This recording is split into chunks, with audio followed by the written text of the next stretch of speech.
Hi guys, నేనైతే ఇవాళ పెద్దమ్మ తల్లి టెంపుల్కి వచ్చాము. ఈరోజు రథసప్తమి అని మేము టెంపుల్కి వచ్చాము. ఇక్కడికి వచ్చాక ఇక్కడ బ్రహ్మోత్సవాలు జరుగుతున్నాయని తెలిసింది.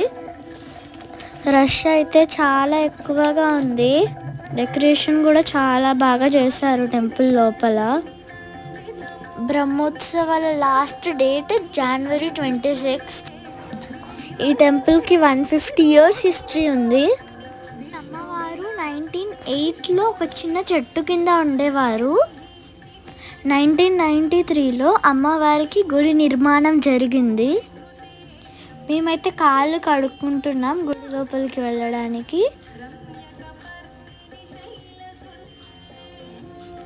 కాళ్ళు కడుక్కున్నాక నేను మా డాడీ దర్శనానికి స్టార్ట్ అయ్యాం. క్యూ లైన్ అయితే చాలా పెద్దగా ఉంది.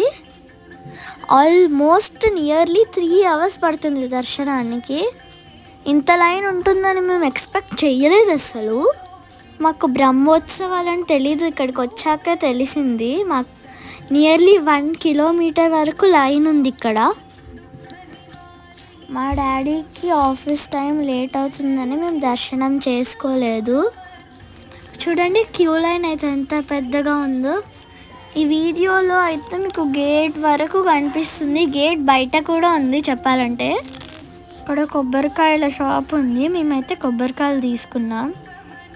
కనీసం కొబ్బరికాయ కొట్టన్నా మొక్కుకుందాం అనుకున్నా, దర్శనం ఎలాగో చేసుకోలేదు కాబట్టి. ఇక్కడ కొబ్బరికాయ కొట్టే దగ్గర కూడా చాలామంది ఉన్నారు పబ్లిక్. నేను మా డాడీ కలిసి కొబ్బరికాయ కొట్టాము. ఇంత రష్ ఉంటుందని మేమైతే ఎక్స్పెక్ట్ చేయలేదు.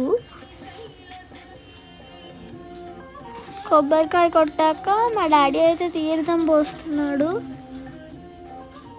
మాకు అమ్మవారి దర్శనం చేసుకోవాలని ఉంది, కాకపోతే ఇంత పబ్లిక్ ఉంటారని అనుకోలేదు. ఇక్కడ అమ్మవారి బొట్టు ఉంటే పెట్టుకుంటున్నాను. డెకరేషన్ చూడండి ఎంత బాగా చేశారో. లోపలికి వెళ్ళుంటే ఇంకా బాగుండేది. గజస్తంభానికి కూడా చాలా బాగా డెకరేషన్ చేశారు. ఎంత బాగా అనిపించిందో.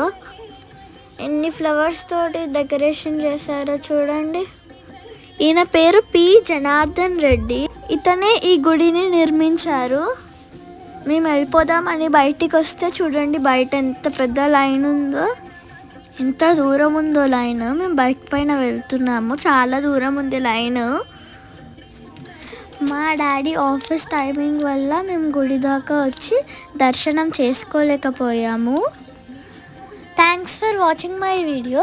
Please subscribe my channel.